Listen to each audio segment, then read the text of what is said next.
تو اس میں ثواب ہے، لیکن میری بہن جب نماز کا وقت آئے تو روٹیاں چھوڑ، کچن چھوڑ اور تو اللہ کی عبادت میں لگ جا۔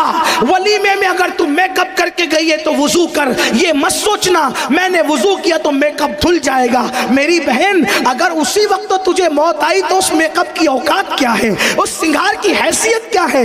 اس لیے میک اپ دھلتا ہے، دھلتا رہے، کبھی نماز نہیں چھوٹے۔ کوئی روٹی جلتی ہے جلتی رہے، نماز نہیں چھوٹے۔ اگر کسی کے کھانے میں تاخیر ہوتی ہے ہوتی رہے، سب کو مؤخر کر دو، پہلے اللہ کی عبادت کرو۔ اب سنو جو نماز نہیں پڑھتے ان کا کیا حال ہے؟ جب تک مسلمان مسجدوں سے دور رہے گا، اللہ کی عبادت سے دور رہے گا، اس قوم کو کبھی سکون نہیں مل سکتا، اس قوم کو کہیں پناہ نہیں مل سکتی۔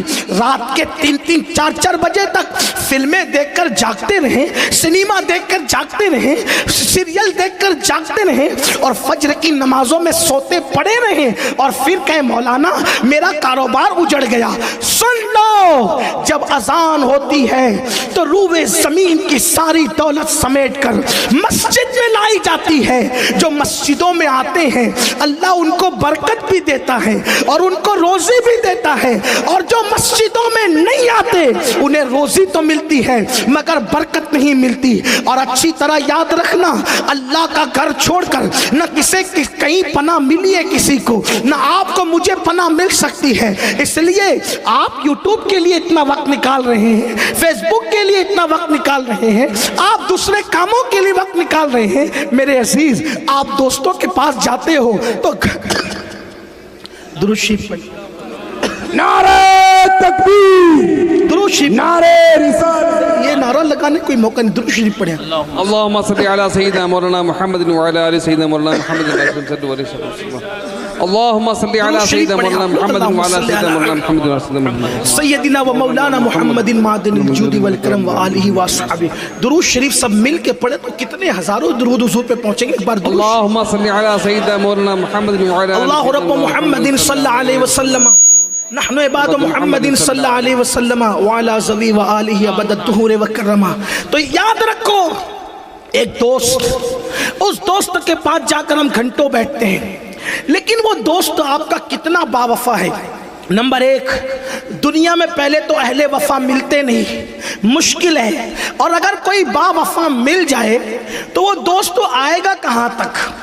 توجہ کرنا، جب جسم کا رشتہ روح سے ٹوٹ جائے گا میرے عزیز، میرے نوجوان، تو وہ زیادہ سے زیادہ تیرے قبر کے دہانے تک آئے گا اور تجھ پر منو مٹی ڈال کر ایسے پلٹ کر چلا جائے گا جیسے تجھے پہچانتا بھی نہیں تھا۔ میرے بھائی، وہ دوست جو تیرے منہ پر منو مٹی ڈال کر تجھ سے ہمیشہ کا رشتہ توڑ کر واپس چلا جائے گا، اس دوست کے لیے تو گھنٹوں ٹائم نکالتا ہے، اور وہ اللہ جس کی رحمتیں قبر کے اندر بھی تیرے لیے کام آنے والی ہے، میدان محشر میں بھی کام آنے والی ہے۔ ماں کے پیٹ میں جہاں نہ روشنی جا سکتی تھی، نہ ہوا جا سکتی تھی، نہ پانی پہنچ سکتا تھا، نہ باپ کا ہاتھ پہنچ سکتا تھا، نہ ماں کا ہاتھ پہنچ سکتا تھا، مجھے بتاؤ وہاں پر ہمیں کھلایا کس نے؟ وہ رزاق کے مطلق خدا وحدہ لا شریک نے کھلایا۔ اس کے ساتھ اتنی جفاکاریاں، اتنی بے وفائیاں کہ سب کے لیے وقت ہے، رب کے لیے وقت نہیں۔ اور کچھ تو اتنے دیدہ دلیر ہو گئے، کہا مولانا ہم نماز پڑھے نہ پڑھے رسول اللہ ہمیں جنت میں لے جائیں گے۔ سن لو، نماز کو چھوڑ کر کے اپنے آپ کو فریب دینے والوں، اپنے آپ کو مکر میں مبتلا کرنے والوں، اچھی طرح یاد رکھنا، میرا ایمان ہے میرے نبی مالک جنت ہے، میرے نبی مالک کوثر ہے، وہ جس کو جو چاہے دے سکتے ہیں، جہاں بانی عطا کر دے، بڑی جنت ہبا کر دے، نبی مختار کل ہے، جس کو جو چاہے عطا کر دے۔ یقیناً میرے آقا جس کو جو چاہے عطا کر سکتے ہیں، جس کو جو چاہے عطا کر سکتے ہیں، مگر سن لو اپنے آپ کو فریب نہ دینا۔ فجر کی نماز میں سوتے پڑے رہنے والوں، ظہر کی نماز میں کاروبار میں مصروف رہ کر مسجدوں کو ویران کرنے والوں، عصر کی نماز میں بال بچوں کے ساتھ ٹائم پاس کر کے خدا کے سجدوں سے دوری اختیار کرنے والوں، مغرب اور عشاء میں دوستوں کے ساتھ ہولہ پاڑ میں لہو و لعب کے اندر اپنا وقت وقت برباد کرنے والوں، جس نبی کے بارے میں کہہ رہے ہو نا کہ وہ ہمیں جنت میں لے جائیں گے، وہی رسول اللہ فرماتے ہیں جس نے جان بوجھ کر نماز چھوڑ دی، میں محمد اس سے بیزار ہوں، قیامت کے دن اس کے ساتھ میرا کوئی وعدہ نہیں ہے۔ میں آپ سے پوچھنا چاہتا ہوں، نماز کو چھوڑو گے تو نہ رسول اللہ کے دامن میں پناہ ملے گی، نہ خدا کے دامن رحمت میں پناہ ملے گی۔ میرے آقا نے صحابہ سے کہا، سیدنا ابو ہریرہ سے کہا، اے ابو ہریرہ اگر ہو سکے تو کسی بے نمازی کی صحبت میں مت بیٹھنا، کیونکہ بے نمازی جہاں ہوتا ہے اس پر آسمان سے لعنت برس رہی ہوتی ہے، جو اس کے بازو میں بیٹھے اس پر بھی اس کے اثرات آ سکتے ہیں۔ اس لیے میرے آقا نے تو بے نمازی کی صحبت میں بیٹھنے سے بھی منع فرمایا۔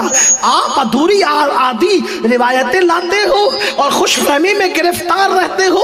سکیت والو میری بات کا برا مت ماننا، میں تمہارا دشمن نہیں، لیکن معراج مصطفیٰ کے اس موقع پر میں تمہاری بارگاہ میں گزارش کرتا ہوں، اپنے اس خادم فقیر قادری کی فریاد سن لو، خدا کے لیے سردی ہو، گرمی ہو، برسات ہو، کچھ بھی ہو، کبھی نماز مت چھوڑنا، کیونکہ نماز چھوڑ دو گے تو رسول اللہ کی نسبتیں کمزور ہو سکتی ہے، دامن رسالت ہاتھ سے چھوٹ سکتا ہے۔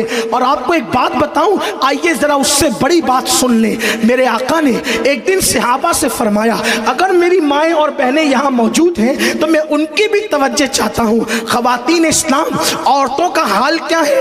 ان کو زیورات سے پیار ہے، انہیں کپڑوں سے پیار ہے، ان کو شادیوں میں شرکت سے پیار ہے، ان کو ولیموں میں شرکت سے پیار ہے۔ میں آپ سے کہنا چاہتا ہوں میری بہنوں، تم بھی یاد رکھو، آپ بہت ڈینگے مارتی ہو نا، میرا شوہر تو کروڑ پتی ہے، میرا شوہر تو اربوں پتی ہے، میری بہن شوہر اور کی تو شریک حیات ہے بس۔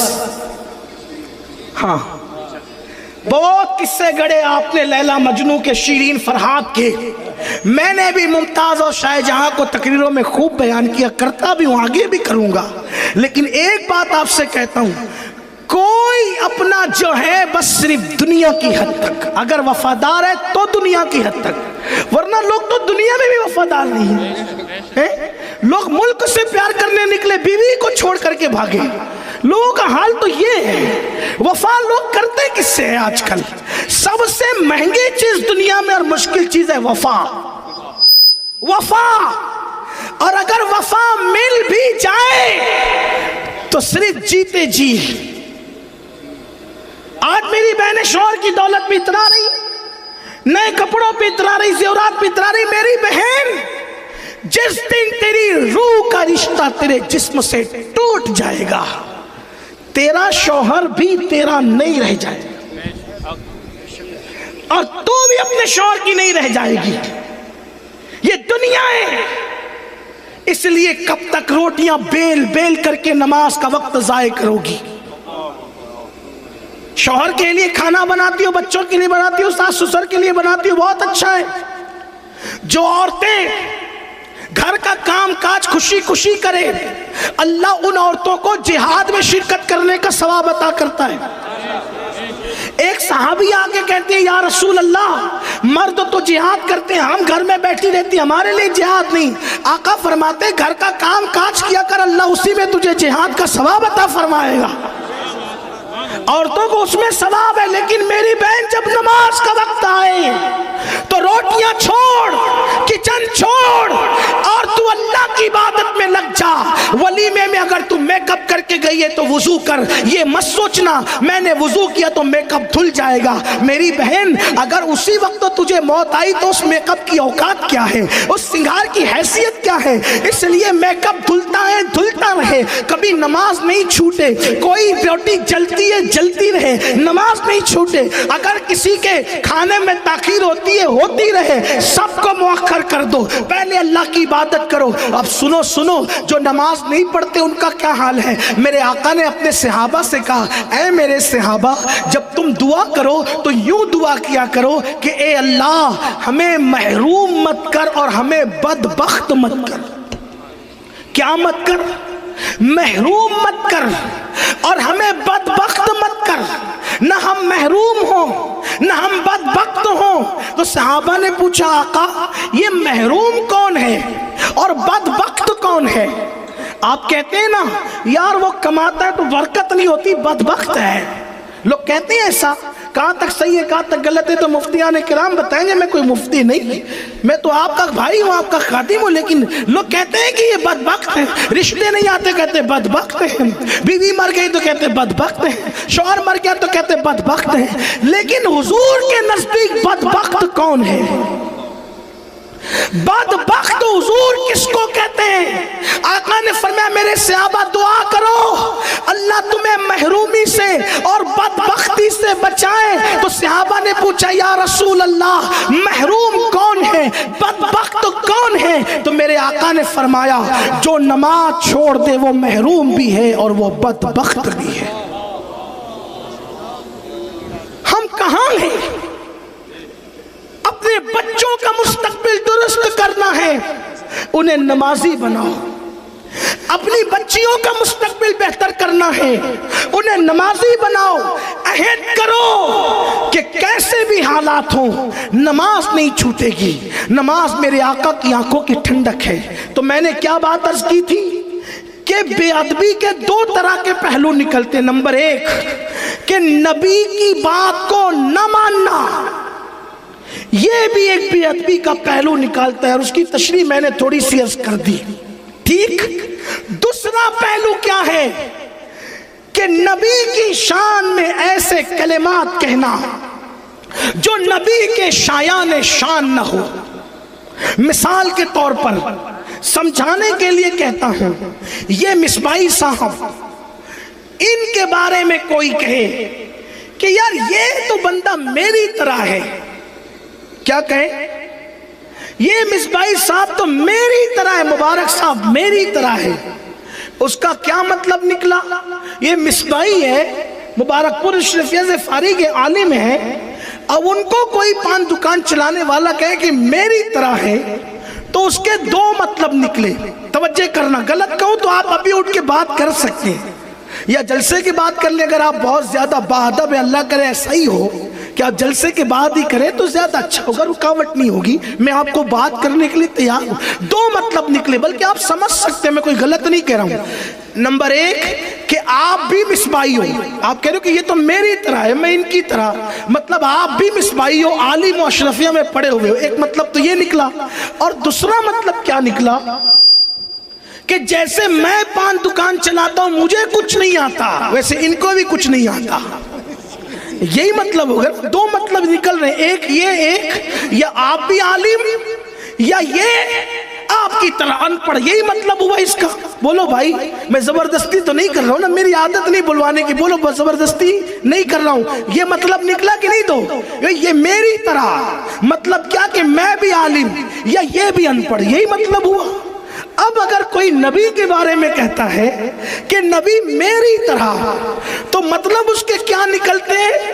ایک مطلب تو یہ نکلتا ہے کہ جیسے معاذ اللہ میں نبی نہیں ویسے یہ بھی نبی نہیں۔ بولو یہ بھی کفر ہوا اس اعتبار سے، یا پھر یہ کہ جیسے یہ نبی ہے ویسے میں بھی۔ بولو کتنا بدترین معنی بنتا ہے۔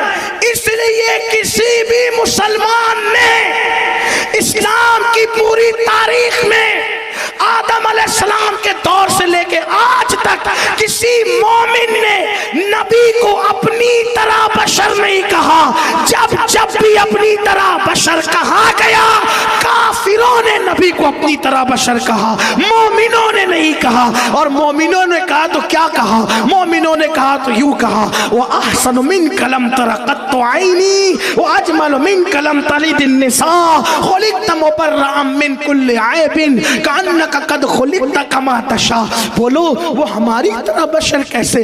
اس پر 100 سال سے جھگڑا ہو رہا ہے۔ میں کہتا ہوں امت کو اتحاد کی ضرورت ہے میرے بھائی، لڑنے جھگڑنے کی ضرورت نہیں ہے۔ اس امت کو متحد کرو، ایک ہی انداز ہے، ایک سادہ سیدھا انداز۔ پوری قوم متحد کیسے ہوگی؟ صحابہ اور اہل بیت کے عقیدے پہ سب آ جائیں،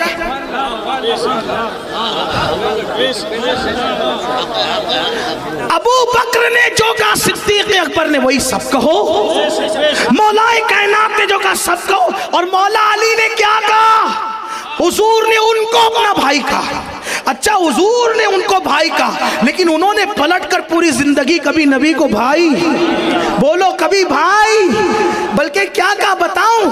جب مولا علی یمن گئے، یمن ایسا ہوتا ہے نا جب کوئی کسی اجنبی علاقے میں جاتا ہے تو لوگ اس کا تعارف کراتے ہیں، تو مولا علی پہلی بار یمن گئے. جیسے آپ کے سکیت میں آیا تو علماء کرام نے، ہمارے شکیل بھائی نے بڑی بڑی باتیں میرے بارے میں کہہ دی، حالانکہ میں اس قابل نہیں، لیکن پھر بھی تعارف کرانے کے لیے بڑی باتیں ہوتی ہے.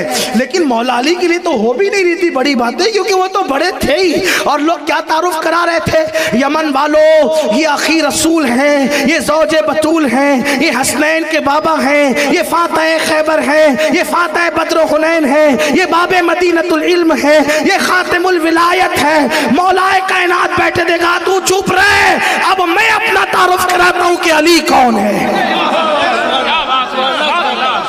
او تعارف کرانے والے تو چپ رہے، میں آج بتاؤں گا یمن والوں کے کہ علی کون ہے. تو مولا علی کھڑے ہو کر کہتے سن لو علی کا تعارف، انا عبیدم من عباد محمد، میں محمد کے غلاموں میں سے ادنا سا غلام ہوں. یہ صحابہ کی بولی ہے، یہ بولی صحابہ کی ہے. حضور اپنی طرح بشر ہو ہی نہیں سکتے. اس پہ بات بہت چل سکتی ہے، میں زیادہ لمبی نہیں کرتا.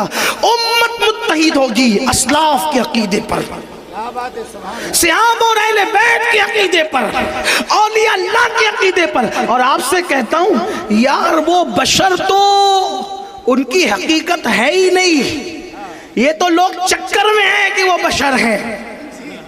ہاں حالانکہ ہم ان کو بشر مانتے بھی ہیں، کہتے بھی ہیں، لیکن یہ ان کی حقیقت نہیں ہے. ان کی حقیقت پر قدرت نے بشریت کا پردہ ڈال کر ان کو ہمارے درمیان بھیج دیا. حضرت بیدم شاہ وارسی کہتے ہیں اب آدمی کچھ اور ہماری نظر میں ہے، اب آدمی کچھ اور ہماری نظر میں ہے. جب سے سنا ہے یار لباس بشر میں ہے، جب سے سنا ہے یار لباس بشر میں ہے. اب آپ کو ایک بات بتاؤں، توجہ کرنا، ذرا دھیان دینا، معراج کی بات چل رہی ہے. دیکھو اگر نیرا بشر اگر فرشتے کو دیکھ لے، آپ کی توجہ تھک تو نہیں گے نا؟ ابھی بہت اچھی گفتگو آپ کو سننا ہے، بولو تھکے تو نہیں نا آپ؟ ہاں لیکن معراج کی بات آتی ہے تو جبریل تھکتے ہیں. آپ اور میری حیثیت کیا ہے؟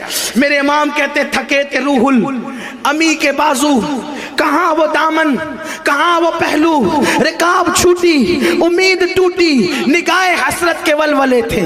تو آپ سے کہتا ہوں جو نیرا بشر ہوگا، مکمل خالص بشر ہوگا، پیور بشر ہوگا، وہ فرشتے کو دیکھ کر کے زندہ رہ سکے گا؟ بولو بھائی. ارے لوگ فرشتے کو دیکھتے نہیں، اور اگر فرشتہ نظر آ جائے تو آنکھیں کھلی کے کھلی رہتی ہے، بند کرنا بھی بھول جاتے ہیں. پھر بہو آ کر بند کرتی ہے، بیٹے آ کے بند کرتے ہیں، بھتیجے آ کے بند کرتے ہیں نا. وہاں فرشتے کو ایک بار دیکھا تو آنکھیں بند کرنا بھول گئے. اور یہ کیسا بشر ہے کہ جو خدا کو دیکھ رہا ہے اور آنکھیں بھی جھپکتی نہیں. ما زاغ البصر وما طغى، آنکھیں بھی ٹیڑھی نہیں ہوتی، پلک بھی جھپکتی نہیں، ٹک ٹکی باندھ کر جیسا کہ دیکھنے کی شان تھی ویسے میرے نبی خدا کا دیدار کرتے رہے، دیدار کرتے رہے خدا کا، کیونکہ وہ لباس بشر میں آئے تھے. اور اللہ نے ان سے کیا کہا؟ ایک مزے کی بات کر دوں آپ کے سامنے، وہاں بہت سی باتیں ہوئی. قرآن کہتے فَأَوْحَى إِلَىٰ عَبْدِهِ مَا أَوْحَى، اللہ نے جو وحی کرنی تھی اپنے بندے کو کی. اب اللہ نے جو باتیں کرنی تھی کی. وہ جو بہت سی باتیں ہوئی کسی کو نہیں پتا، کچھ پتا چل گئی. تو ان میں سے ایک بتاتا ہوں آپ کو. چلیے اگر وقت رہا تو دو بتا دوں گا وہاں کی باتوں میں سے. ہم اپنی مرضی سے نہیں لائے، کتابوں میں لکھا، اپنا کوئی بہت بڑا کارنامہ نہیں. ایک بات تو یہ کہ اللہ نے اپنے محبوب سے کہا پیارے محبوب تو جانتے ہیں کہ میری سلطنت کا بادشاہ کون ہے، میری سلطنت کا دولہ کون ہے؟ دولہ کیا کہا؟ اے پیارے محبوب تجھے پتہ ہے میری سلطنت کا دولہ کون ہے؟ تو اس وقت حضور نے ادب کیا، جواب نہیں دیا تو کہا چل محبوب او پیارے حبیب تجھے دکھاؤں کہ میری سلطنت کا دولہ کون ہے. اللہ نے کس سے کہا؟ اپنے محبوب سے کہا تجھے دکھاؤں کہ میری سلطنت کا دولہ کون ہے.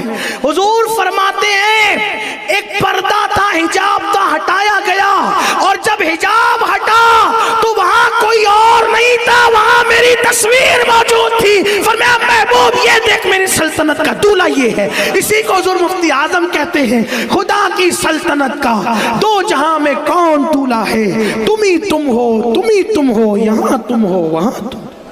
نعرے تکبیر، نعرے رسالت، امیر اہل سنت، امیر اہل سنت، بستی بستی کریا کریا،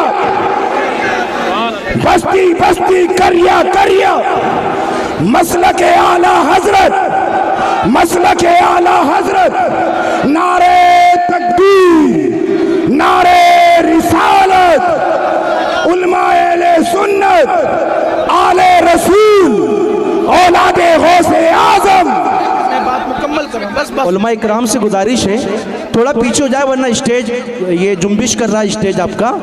علماء اکرام سے بڑے ادب کے ساتھ میری گزارش ہے تھوڑا پیچھے ہو جائے، آپ لوگ پیچھے ہو جائے، تھوڑا پیچھے ہو جائے تمام علماء اکرام. تھوڑا پیچھے پیچھے ہو جائے، اسٹیج تھوڑا سا ہل رہا ہے بھیا. آپ تشریف رکھیں، درود شریف پڑھ لیں بیٹھ کر کے، بلند آواز سے آپ درود شریف پڑھیں. میں اپنی بات مکمل کر رہا ہوں. اللہم صلی علی سیدنا و مولانا محمد معدن الجود والکرم وآلہ واصحابہ وبارک وسلم. صلاۃ و سلام علیک یا رسول اللہ، صلاۃ و سلام علیک یا جد الحسن والحسین. تو یاد رکھیے اللہ نے اس طرح اپنے محبوب کو اپنی سلطنت کا دولہ اس شان سے دکھایا جس کو استاد زمان مولانا حسن بریلوی رحمت اللہ علیہ نے اپنے رسالے میں بیان فرمایا کہ محبوب یہ میری سلطنت کا دولہ ہے. اور پھر حضور فرماتے وہاں میری تصویر موجود تھی. اللہ اکبر. اسی طرح حضرت مولانا حسن بریلوی لکھتے ہیں، فرماتے ہیں ماتے کی آنکھوں سے اللہ کو دیکھا، کہاں ماتا کہاں اور دیکھنا کیا، بلکہ یوں کہہ لے کہ ذل ذات عین ذات میں فنا ہو گئی. اور یہی ہوا. اور اسی کو میرے امام فرماتے ہیں گیا کون لے گیا کون، دیکھا کس نے دکھایا کس نے. تو فرماتے ہیں آسان لب و لہجے میں کہتے ہیں وہی ہے اول، وہی ہے آخر، وہی ہے ظاہر، وہی ہے باطن، اسی کے جلوے اسی سے ملنے اسی سے اس کی طرف گئے تھے. حضور آئے کہاں سے تھے گئے کہاں؟ تو یہ شان بیان کرتے کہتے ہیں کمال امکان کے جھوٹے نقطوں تم اول آخر کے پھیر میں ہو، محیط کی چال سے تو پوچھو کدھر سے آئے کدھر گئے تھے. یہ حضور کی شان ہے. اس لیے اپنے نبی سے وابستہ رہو، حضور کی عظمت کو مانو، حضور کی عزت کرو، حضور کا احترام کرو، ان کی تعظیم کرو، اپنی نسلوں کو قدم ناز مصطفیٰ سے وابستہ رکھو. الحمدللہ حضور علیہ السلام کے قدموں سے وابستہ رکھنے کے مشن کی عظیم تحریک سنی دعوت اسلامی آپ کے درمیان موجود ہیں. آپ دور نزدیک سے جہاں سے تشریف لائیں، میری گزارش ہے ہمارے مبلغین بھی ہمارے ساتھ موجود ہیں. عشق مصطفیٰ کے احیاء کی یہ تحریک، عشق مصطفیٰ کو دلوں میں زندہ کرنے کی یہ تحریک، جیسے اقبال نے کہا تھا بھٹکے ہوئے آہو کو پھر سوئے حرم لے چل، اسی مشن کے ساتھ یہ تحریک آپ کے درمیان ہے. آپ اپنے علاقوں میں اس کی برانچز قائم کریں، شاخیں قائم کریں، تحریک سنی دعوت اسلامی سے جڑیں. اور اگر یہ تحریک احیاء عشق رسول کا یہ سب کام کر رہی ہے تو اس کا پورا پورا صحرا اگر کسی کے سر جاتا ہے تو عصر حاضر کا وہ ایک عظیم عاشق رسول جس کو مفتی اعظمین جیسا نوری پیر مل گیا اور اس نوری نے ان کو نوری بنا دیا. حضور تاج الشریعہ کے دو مصرے اس سلسلے میں نوریوں کے حوالے سے مجھے بہت پسند آتے ہیں. وہ کہتے ہیں یا رسول اللہ تیرا نوری جو ہے، تیرا نوری وہ ہے جس نے بنائے ان گنت نوری. تیرا نوری وہ ہے جس نے بنائے ان گنت نوری، تیرا قطرہ وہ ہے جس سے ملا دھارا سمندر کا، تیرا قطرہ وہ ہے جس سے ملا دھارا سمندر کا۔ تو الحمدللہ ایسے عاشق رسول کی قیادت میں ہم کام کر رہے ہیں، اور اب زیادہ کوئی گفتگو ہو بھی نہیں سکتی، بہت دیر ہو چکی، اور آپ لوگ اصل میں حضرت قبلائی کو سننے کے لیے آئے ہیں۔ میں پورے ہندوستان میں جب حضرت تشریف لاتے ہیں تو لوگوں سے یہی کہتا ہوں کہ ہم جو کچھ سیکھتے ہیں ہمارے حضرت سے سیکھتے ہیں اور آپ کو آ کر بتا دیتے ہیں، اور جن سے سیکھا جاتا ہے تو ان کے سامنے جو ہے وہ سبق سنایا جاتا ہے، تقریریں نہیں کی جاتی۔ حضرت تشریف لا چکے ہیں، ہم بغیر کسی تاخیر کے حضرت کا وہ عظیم ناصحانہ خطاب، مفکرانہ خطاب، جس میں انشاءاللہ مدبرانہ حکمت والی باتیں بھی ہوگی، آپ اس کو بہت سنجیدگی سے سماعت کریں۔ امید ہے کہ اہل سکیت انشاءاللہ تعالی جیسے سنجیدگی کے ساتھ سن رہے تھے ویسے سنیں گے انشاءاللہ تبارک و تعالی۔ حضرت قبلہ امیر محترم نے بہت ساری کتابیں لکھی ہیں، 2 درجن سے زائد کتابوں کے مصنف ہیں، اور جو وہ درجنوں نعتوں کے ماشاءاللہ جو وہ تخلیق کرنے والے بھی جنہوں نے اپنے کلام لکھے، بڑے خوبصورت کلام ہیں جس میں آپ نے حضور کی بات کی ہے تو اپنے لیے کچھ دنیا مانگنے کی بجائے انہوں نے دل کو سنوارنے کی بات کی ہے۔ فکر رضا کی ترجمانی کے کہتے ہیں کہ دل کی دنیا کو سجاؤ آقا، اپنی الفت میں جلاؤ آقا، اور اپنے لیے نہیں مانگا، وہ شاہ کی ساری امت پہ لاکھوں سلام والی فکر لی۔ عرض کرتے ہیں کہ جتنے مومن پریشاں داتا سب کی بگڑی کو بناؤ آقا، اور پھر اس کے بعد سونے والا سکون کی نیند مانتا، انہوں نے کہا شوق دیدار میں سوؤں جس شب اپنا دیدار کراؤ آقا، اور پھر کہتے شاکر رضوی ہے آسی شاہاں مشدہ بخشش کا سناؤ آقا۔ تو ماشاءاللہ ایسے عاشق رسول آج ہم ان کی زیارت بھی کر رہے ہیں، اور پہلی مرتبہ ان کا خطاب بھی اہل سکیت کی کانوں سے جو ہے وہ بالمشافہ ٹکرانے والا ہے۔ آپ نے کہ جو وہ یوٹیوب کے ذریعے سے اور سیڈیز کے ذریعے سے اور دیگر انٹرنیٹ کے ذرائع سے آپ نے حضرت کا بیان سنا ہوگا، کیونکہ دنیا کا کوئی خطہ ایسا نہیں جہاں حضرت کی آواز نہ پہنچی، سب سنتے ہیں، لیکن بالمشافہ آپ کو پہلی مرتبہ سننے کا شرف بہت لوگوں کو مل رہا ہوگا۔ تو حضرت قبلہ کا خطاب آپ سماعت کریں اور رکیں، دعا تک رکیں، دعا میں شریک ہوں، اور ساتھ ہی ساتھ جو میرے وہ احباب وہ یہ چاہتے ہیں کہ ان کو کوئی اچھا رہنما مل جائے، رہبر مل جائے، قائد مل جائے، اچھا پیر مل جائے، تو ان کے لیے بھی اچھا موقع ہے۔ حضرت قبلہ سلسلے قادریہ کے قادری سلسلے کے شیخ طریقت بھی ہیں، اگر آپ قادری برکاتی سلسلے میں مرید ہونا چاہتے ہیں تو وہ بھی آپ ہو سکتے ہیں، کسی کو حکم نہیں ہے، یہ مشورہ ہے، اپنی اپنی ظرف کی بات ہے، پیر پسند پر ہوتا ہے، کسی کے حکم پر نہیں ہوتا، اس لیے جو ہے آپ اگر ہونا چاہتے ہیں تو بہت برکت کی چیز آپ کے لیے ہوگی انشاءاللہ۔ تو آئیے، وقت تو بہت ہوا ہے، ہم بہت تاخیر کرنے کے بعد مقرر خصوصی کے بارے میں رسمی طور پہ کہتے ہیں اب بغیر کسی تاخیر کے، ساری تاخیر کے بعد اب بغیر کسی تاخیر کے ایک رسم ہو چکی ہے، لیکن آئیے خوشیوں میں اللہ کا ذکر کریں، حضرت کا استقبال کریں، کسی کی جے وجے ہم کیوں پکارے، کیا غرض ہم کو، ہمیں کافی ہے سید اپنا نعرہ، ہمیں کافی ہے سید اپنا نعرہ۔ اتنی سنجیدگی تو نہیں ہونا چاہیے، نعرہ تو لگنا چاہیے کہ ہمیں کافی ہے سید اپنا نعرہ، نعرہ